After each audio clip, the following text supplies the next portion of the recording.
Feed him. Storm ahead 61-52. John Minko on Learfield. The final was 80-66. It doesn't look like Kodai Senga will be the Mets opening day starter, as some had predicted. Manager Carlos Mendoza said the righty had a shoulder injection and won't throw for 3 weeks.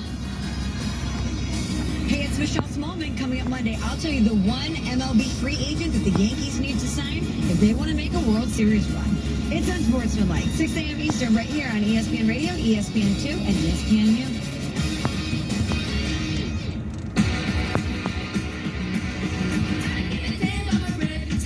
From the hottest candidate on the market to an assistant coach at UCLA in the heart of Big Ten country. What the heck has gone on with Eric Bieniemy's coaching career?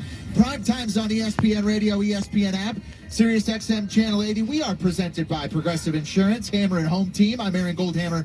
He is Brandon Leak, and we're going to break down Eric Bieniemy in a matter of moments. But we have the Combine Home Team coming up in Indianapolis this week. I can't run, I can't jump, but I can parallel park. What is the Combine event, buddy, that you would dominate? Biscuits. I mean, can you really trust a man if he can't handle a biscuit, a sausage biscuit, a cheese biscuit, a steak biscuit, a spicy chicken biscuit? Does he do jelly? Is he using honey? Can he have a conversation without crumbs falling all over the place? A biscuit event, to me, would tell me a lot about what I need to know in an NFL Combine situation. Is your expertise the eating of the biscuits, the making of the biscuits, the knowledge of the biscuits? In what area do you feel like you're the strongest? Now, I don't care how it's in it. I don't care how it's made. Just get.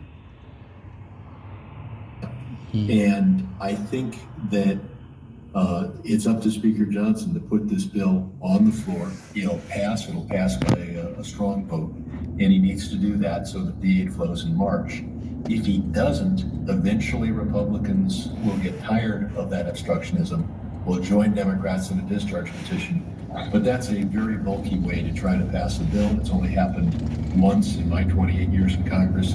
And I suspect that we'll be getting the aid to Ukraine in April, unless Speaker Johnson is willing to relent in March. Well, time indeed is of the essence. What is your message to Republican colleagues who are reticent about any more aid to Ukraine? It is so much better for wars to be fought by other people on their territory without the cost and the loss of American lives that comes when American troops are deployed.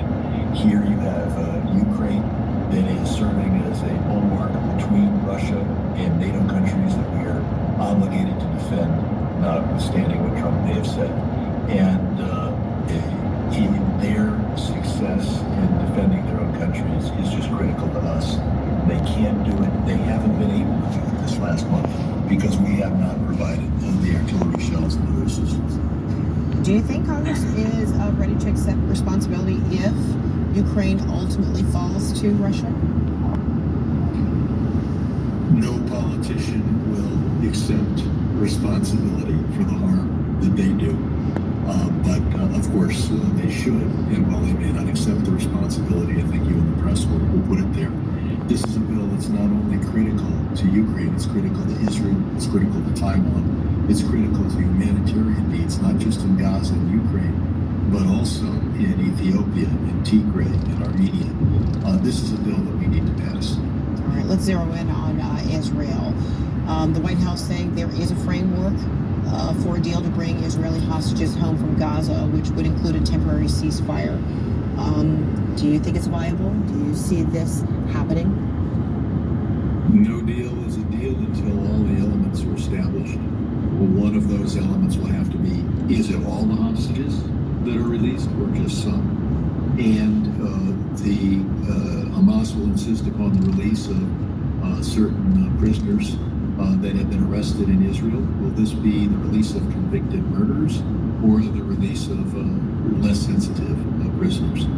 Until we know that, we won't know whether there's a deal. But obviously, we all want to see the hostages released, and a humanitarian pause, particularly one that covers Ramadan, would be helpful in reducing world tensions, providing aid, and providing a system for Hamas to be pushed out of Gaza, which I think is a necessity. Israeli Prime Minister Benjamin Netanyahu said today that end to the major military campaign underway in Gaza is weeks, not months away. And our reporter there in Tel Aviv also said that a ground offensive in southern Gaza seems like it may happen, and that impacts some 1.5 million Palestinians. What are your concerns about this threat of a ground offensive? I think it's clear that the ground offensive will be put on hold if this hostage deal is created, and a period of time to get the aid into Gaza, and a period of time for Israel, if it does go into southern Gaza, to make sure they do it right, to plan it well, to minimize civilian casualties, and again, suspending fighting during Ramadan. That whole package is one that I think is very attractive. Congressman Brad Sherman, thank you so much for being with us. Thank you. Still to come, 2 Americans killed while on a sailing trip through the Caribbean. What we're learning about the couple.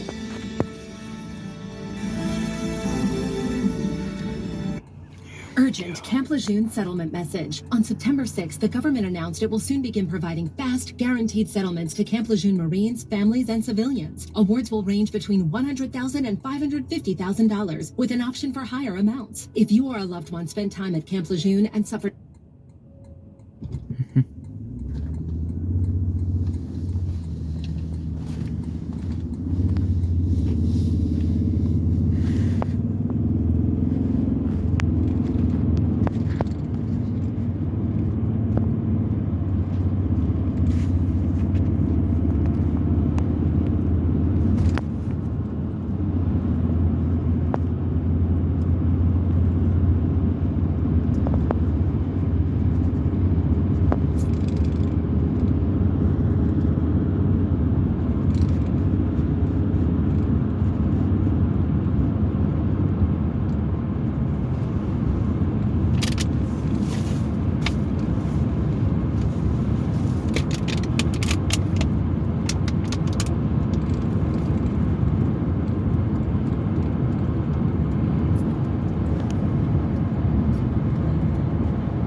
liver or kidneys, leukemia, non-Hodgkin's lymphoma, Parkinson's, or kidney issues, you may qualify for compensation and could be paid within 60 days after accepting your settlement with your VA benefits fully protected. You may be entitled to a significant financial award for your Camp Lejeune claim, but you must act now.